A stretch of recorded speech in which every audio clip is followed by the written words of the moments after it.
요한일서 3장 1절에서 12절입니다. 키워드는 하나님의 사랑의 역사, 생명의 수여자, 참된 생명입니다. 보라, 아버지께서 어떠한 사랑을 우리에게 베푸사 하나님의 자녀라 일컬음을 받게 하셨는가. 우리가 그러하도다. 그러므로 세상이 우리를 알지 못함은 그를 알지 못함이라. 사랑하는 자들아, 우리가 지금은 하나님의 자녀라.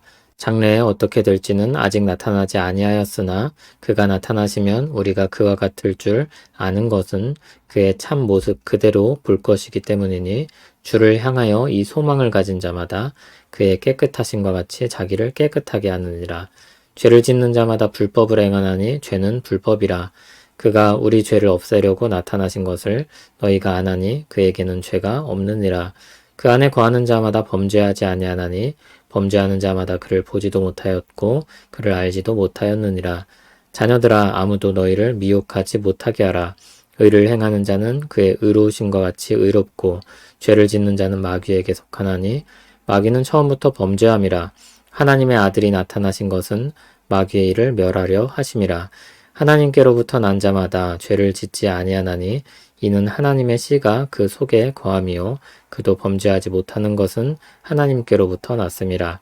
이러므로 하나님의 자녀들과 마귀의 자녀들이 드러나나니 무릇 의를 행하지 아니하는 자나 또는 그 형제를 사랑하지 아니하는 자는 하나님께 속하지 아니하니라.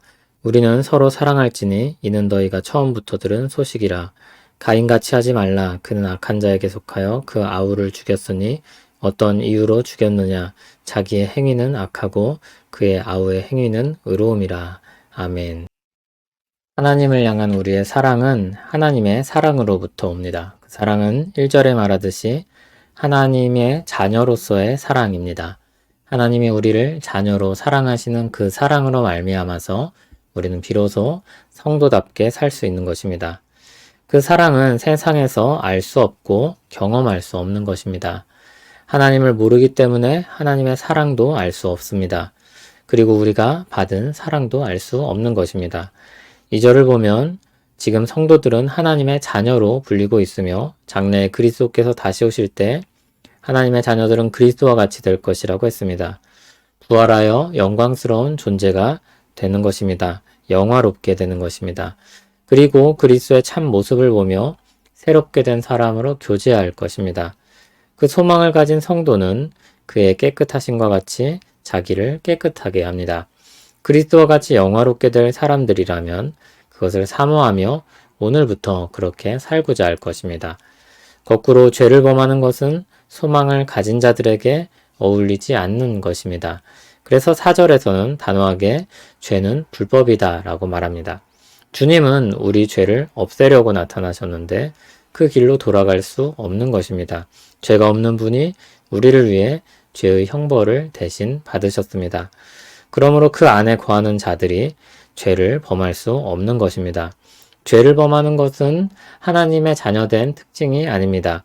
신자로서 정상적인 상태라고 할 수 없는 것입니다.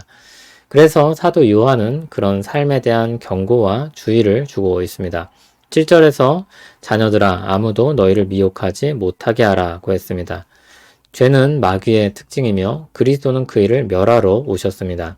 마귀는 본래 범죄하는 자이며 사람들도 그 길로 가게 만들고 정죄받게 합니다. 마귀라는 말은 참수하는 자라는 뜻인데 죄에 대해서 고발하며 심판받게 하는 자라는 뜻입니다. 그러나 우리 주 예수 그리스도께서 그를 대적하여 우리를 위한 대언자가 되어 주십니다. 마귀의 일로부터 우리를 건져내십니다. 이를 위해 죄가 없으신 주님이 우리를 위한 죄의 형벌에 대한 죽음을 죽으시고 하나님께로부터 우리를 다시 살아나게 하셨습니다. 하나님의 자녀로 살게 하셨습니다. 9절을 보면 하나님께로부터 난 자마다 죄를 짓지 아니한다고 했습니다. 죄로 인해 정죄받고 죽어야 하는 우리가 받을 형벌을 그리스도께서 이미 정죄받고 죽으심으로 끝난 것입니다.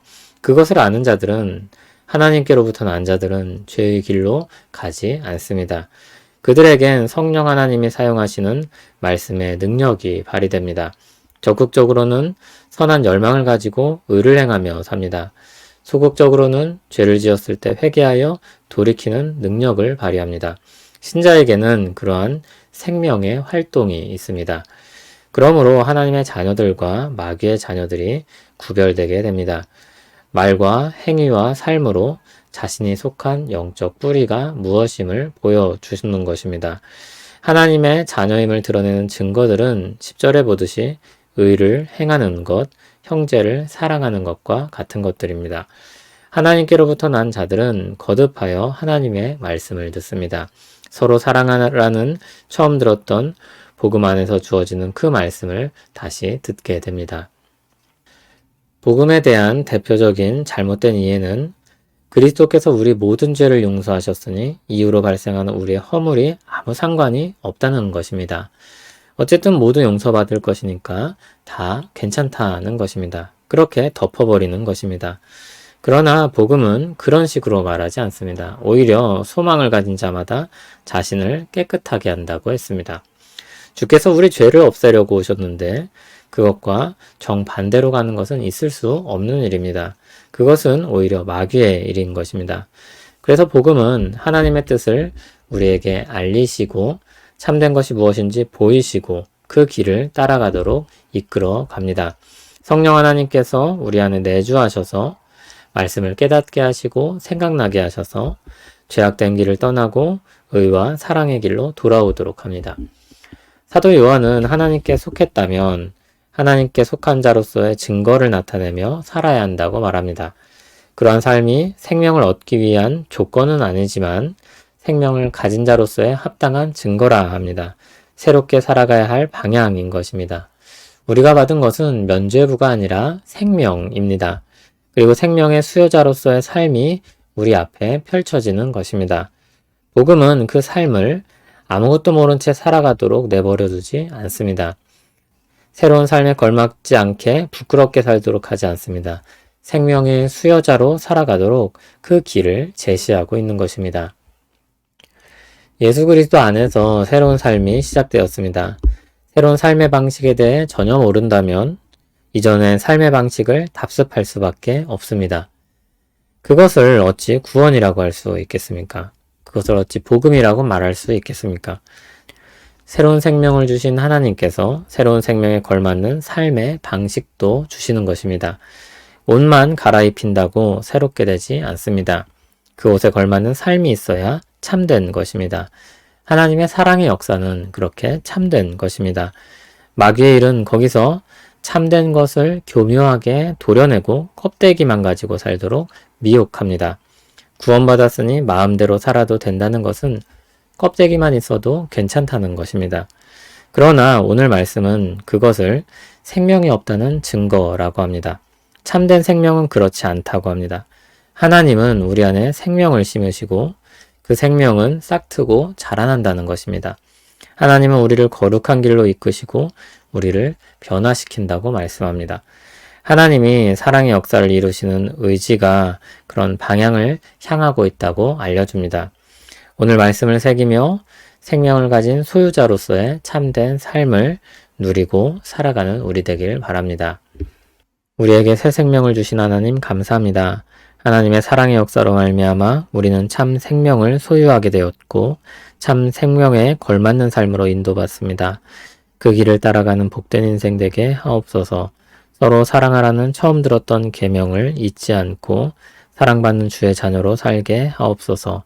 예수님 이름으로 기도합니다. 아멘.